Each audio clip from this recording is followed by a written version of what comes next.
Halo guys, kembali lagi di Riko Official. Jangan lupa like, komen, dan subscribe ya. Sambil menyisir rambutnya, Anya mengeluhkan hari ulang tahunnya di tahun ini mungkin adalah hari ulang tahun terburuknya di sepanjang usianya. Terkurung di rumah besar Pasha dan ia belum menemukan caranya kabur dari rumah ini. Bagaimana caranya ia bisa mencari jalan keluar jika ruang geraknya tak lebih dari sebatas ruangan ini? Meskipun ia bisa keluar dari kamar ini dengan mudah, belum tentu dengan mudah ia keluar dari rumah ini. Seperti yang tergambar dalam mimpi buruknya semalam. Memandang ke arah jendela, Anya merutuk kesal. Mengapa harus ada teralis terpasang di sana? Andai jendela itu tanpa teralis, Anya sudah pasti akan melarikan diri dengan mudah dengan menggunakan spray yang dibuat menyerupai tali. Saat ini orang-orang di kantornya pasti sedang bertanya-tanya tentang dirinya. Apakah Arini telah menghubunginya, mengingat Arini selalu peduli dengan dirinya? Dan apakah Amor juga telah berusaha menghubunginya, mengingat sahabatnya itu pasti juga ingin mengucapkan ucapan selamat ulang tahun padanya seperti biasa.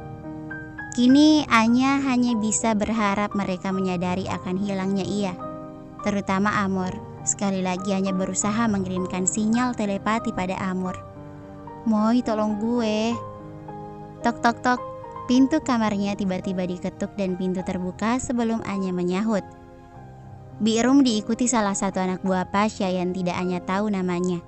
Masuk membawa sebuah kotak karton cantik berukuran lumayan besar dan beberapa tenteng paperback berasal dari merek-merek terkenal. Anya melihatnya heran sembari bertanya, "Apa semua itu?" "Ini semua dari Tuan," jawab Bi'rum sambil mengarahkan anak buah Pasha di mana harus meletakkan barang-barang itu. Kotak karton diletakkan di atas ranjang dan beberapa paperback diletakkan di sisi ranjang.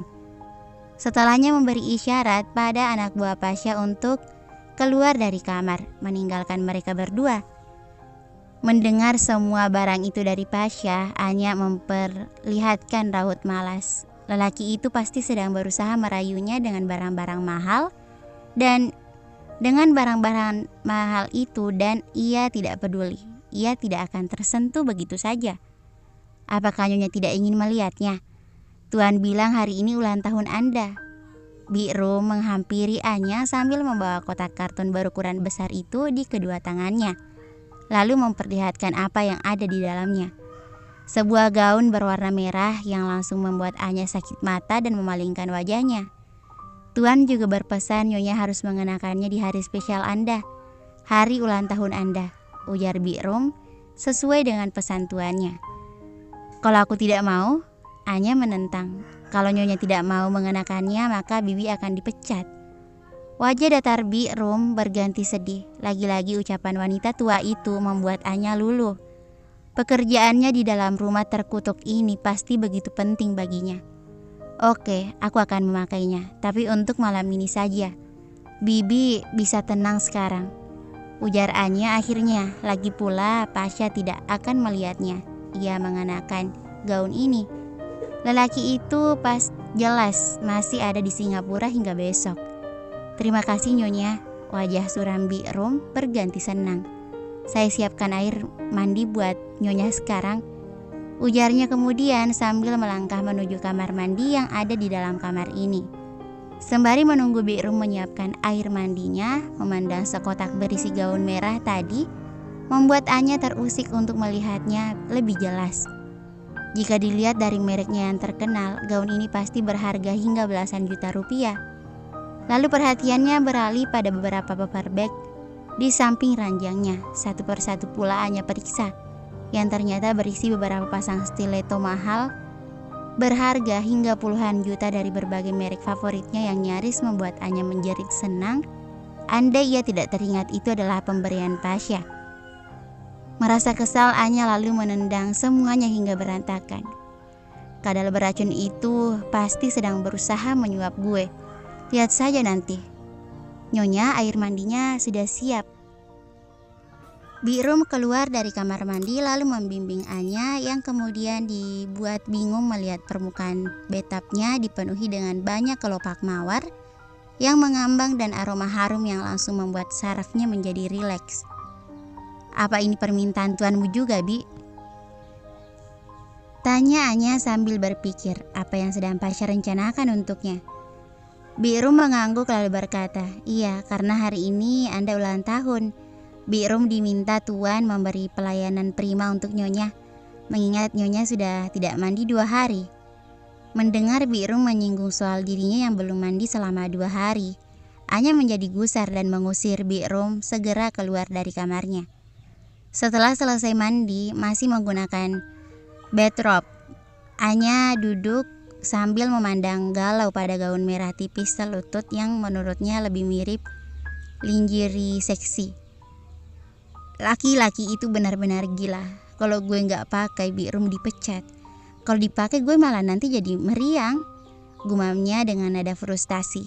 Tapi mengingat lelaki itu kini masih ada di Singapura, Anya putuskan memakainya meski hanya sebentar. Demi Bi'rum. Melihat istri tuannya telah mengenakan gaun merah itu, Bi'rum yang baru masuk ke dalam kamar segera mengambil ponsel di saku roknya sembari meminta izin pada Anya. "Bibi boleh ambil foto Nyonya sekarang ya untuk dikirimkan kepada Tuan." Anya mengangguk dengan malas membiarkan Bi'rum mengambil gambar dirinya yang tampak sengaja memalingkan wajahnya dengan ekspresi enggan. Namun hasilnya malah tampak di luar dugaan. Bi'rum tampak puas dengan hasil bidikannya dan memperlihatkan hasilnya pada Anya yang kemudian menyesal mengapa ia harus memalingkan wajahnya.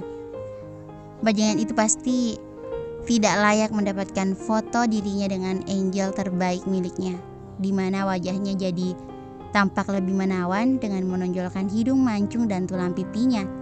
Padahal ia belum memulas wajahnya dengan make up. "Tuan pasti akan senang sekali." Bi'rum lalu mengirimkan hasilnya ke nomor kontak tuannya dan tampak begitu bangga dengan prestasi kecilnya. "Oh iya Nyonya, Tuan bilang Nyonya boleh keluar dari kamar." Bi'rum memberi tahu dengan antusias.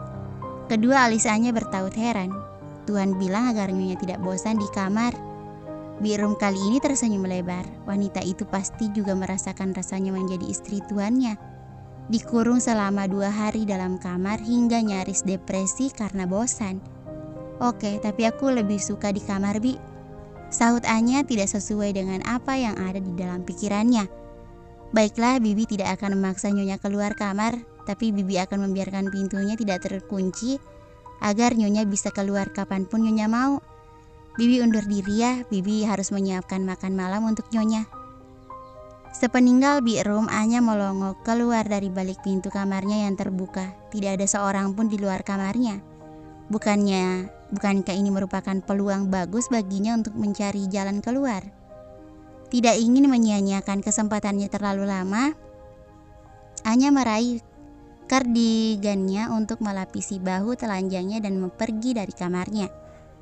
Rumah Pasha sungguh terlalu besar, dengan banyak lorong, ruangan, dan siapapun bisa tersesat di dalamnya. Sebelum menikah, dulu Anya memang pernah datang berkunjung ke rumah ini. Namun hanya sebatas sampai di ruang tamu, ruang keluarga, dan taman. Kini ia merambah hampir semua ruangan untuk melihat-lihat sembari mencari celah baginya untuk keluar.